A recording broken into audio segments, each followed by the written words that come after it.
Today is the 4th day of Tishrei, and we are up to a new chapter in the Shulchan, chapter 134, which discusses the laws of building a Sukkah.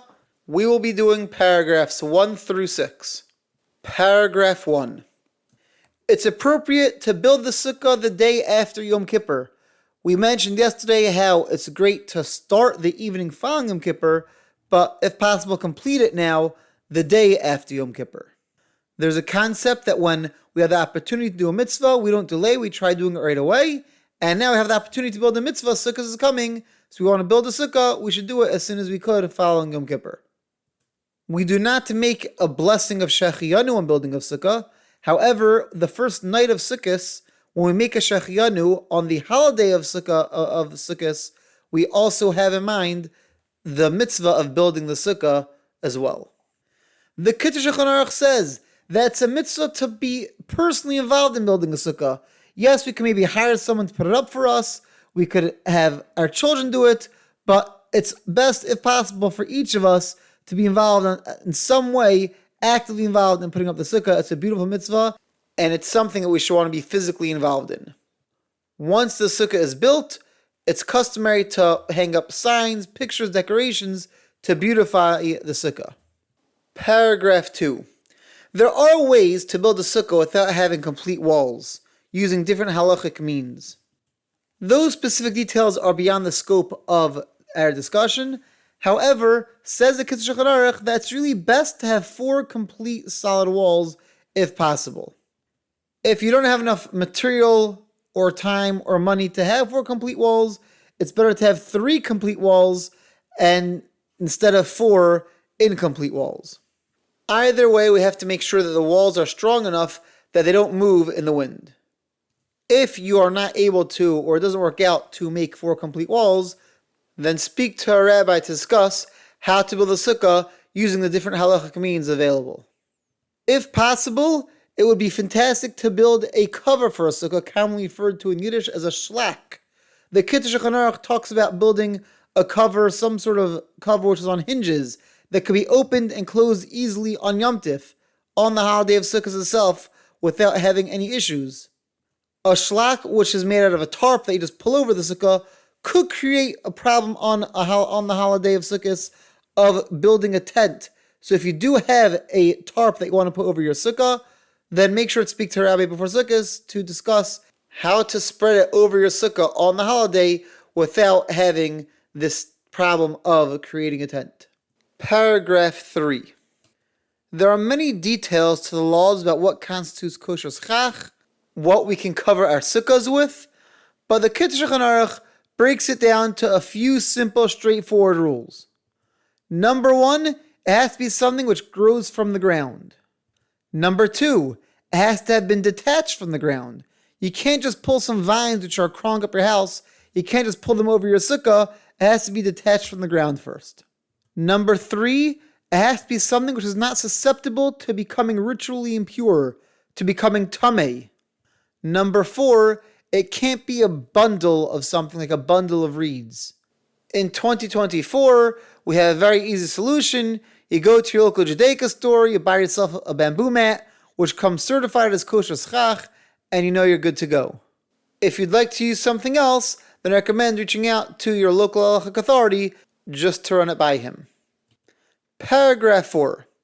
Not only are the rules about the schach, the covering itself, even the things that hold up the schach, that hold up the covering, we should try to make sure that it's something which is not makabel tumah, something which is not susceptible to ritual impurity. Basically, this means that the schach should not be resting on anything metal. In addition, it shouldn't be resting on wooden things which were made into some sort of utensil. The best thing to do is to have plain boards of wood that you put across your sukkah walls, and you'll lay your schach across on that. If for whatever reason you're in a situation where you don't have anything else to put your schach down on top of, then it would be okay to have your schach resting even on something which is susceptible to ritual impurity. Paragraph 5. How much schach do you have to put on top of your sukkah? So there are a few rules about this. There has to be enough schach to make sure that there's more shade than sunlight in your sukkah.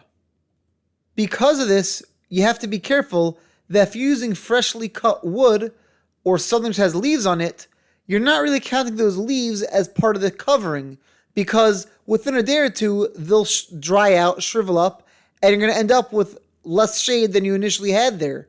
So you have to make sure that even after everything dries out, there's going to be more shade than sunlight.